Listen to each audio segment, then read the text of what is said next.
मध्य पूर्व से इस समय एक बड़ी खबर सामने आ रही है। ईरान ने दावा किया है कि उसने कुवैत के मौजूद अमेरिकी सैन्य उपयोग वाले ठिकानों को निशाना बनाया है।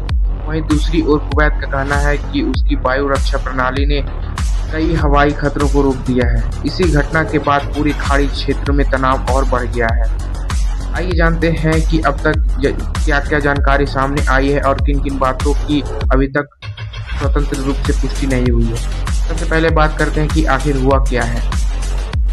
रॉयटर्स और अन्य विश्वसनीय समाचार एजेंसी के अनुसार अमेरिकी और ईरान के बीच जारी सैन्य तनाव के बीच ईरान ने कुवैत सहित कई खाड़ी देशों में अमेरिकी सैन्य ठिकानों को निशाना बनाने का दावा किया है। ईरान का कहना है कि कार्रवाई अमेरिकी हमलों के जवाब में की गई है।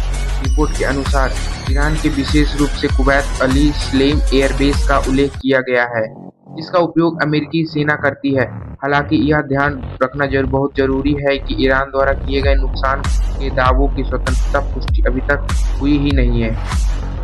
वहीं दूसरी ओर कुवैत के अधिकारियों ने बताया कि उसकी वायु रक्षा प्रणाली सक्रिय रही और कई हवाई खतरों को रोका गया है। सरकार ने लोगों को शांति बनाए रखने के लिए और केवल आधिकारिक सूचनाओं पर भरोसा करने के लिए अपील की है। अब सवाल यह उठता है कि यह मामला इतना महत्वपूर्ण क्यों माना जा रहा है। कुवैत लंबे समय से अमेरिका का एक महत्वपूर्ण सुरक्षा साझेदार रहा है।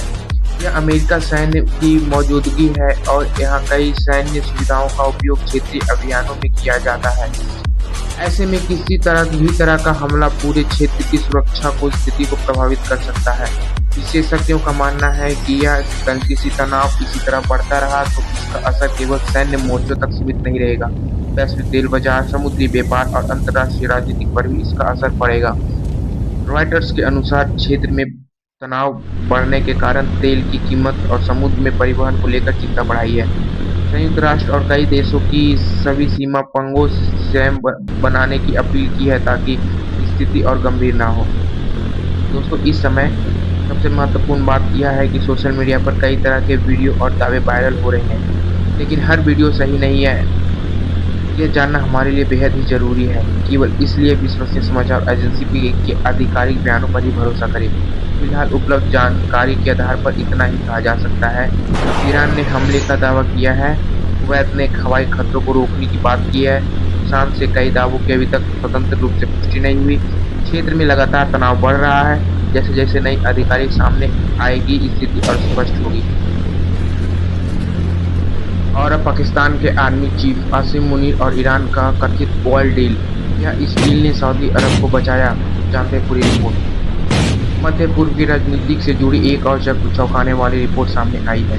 इस रिपोर्ट में दावा किया गया है कि पाकिस्तान के सेना प्रमुख फील्ड मार्शल आसिम मुनीर ने ईरान के साथ एक कथित निजी तेल का कारोबार का इस्तेमाल करते हुए सऊदी अरब पर ईरान हमले रुकवाने में भूमिका निभाई। हालांकि सबसे पहले यह साफ देखा गया है कि दावों की स्वतंत्रता पुष्टि हुई ही नहीं और पाकिस्तान, ईरान की सऊदी अरब की ओर इस संबंध में कोई आधिकारिक पुष्टि नहीं की गई है।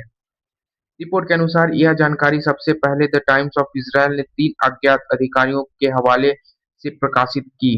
बाद में कई अन्य मीडिया संस्थाओं ने भी इस रिपोर्ट को हवाला देते हुए इसकी जानकारी देने की साझा की है।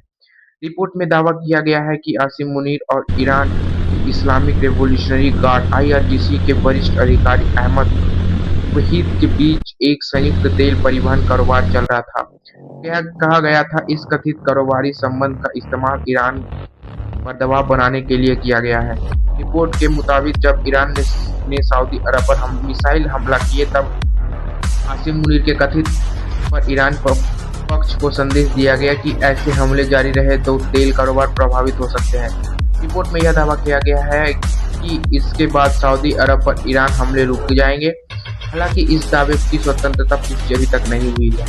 यदि यह रिपोर्ट साबित होती है तो इसका अर्थ होगा कि आर्थिक हितों पर उपयोग कूटनीति का दबाव बनाने के लिए किया गया है, लेकिन फिलहाल इसे केवल एक रिपोर्ट में किया गया दावा माना जाना चाहिए, न कि स्थापित तथ्य। विश्लेषण का मानना है कि पाकिस्तान लंबे समय से सऊदी अरब और ईरान दोनों के संबंध बनाए रखने की कोशिश करता आ रहा है।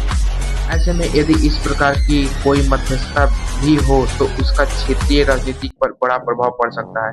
वहीं दूसरी ओर इस पूरे मामले पर आधिकारिक चुप्पी बनी हुई है। फिलहाल उपलब्ध जानकारी के आधार पर इतना ही कहा जा सकता है कि यह मामला मीडिया रिपोर्ट के अज्ञात सूत्र पर आधारित है। हाँ, जब तक संबंधित सरकारों या स्वतंत्र जांच की दावों पुष्टि नहीं करती, तब तक इसे अंतिम सत्य नहीं माना जाना चाहिए। आपकी क्या राय है? क्या पाकिस्तान वास्तव में मध्य पूर्व में एक बड़ा कूटनीतिक भूमिका निभा रहा है या केवल एक अपुष्ट रिपोर्ट है? आपकी राय कमेंट में जरूर बताइए।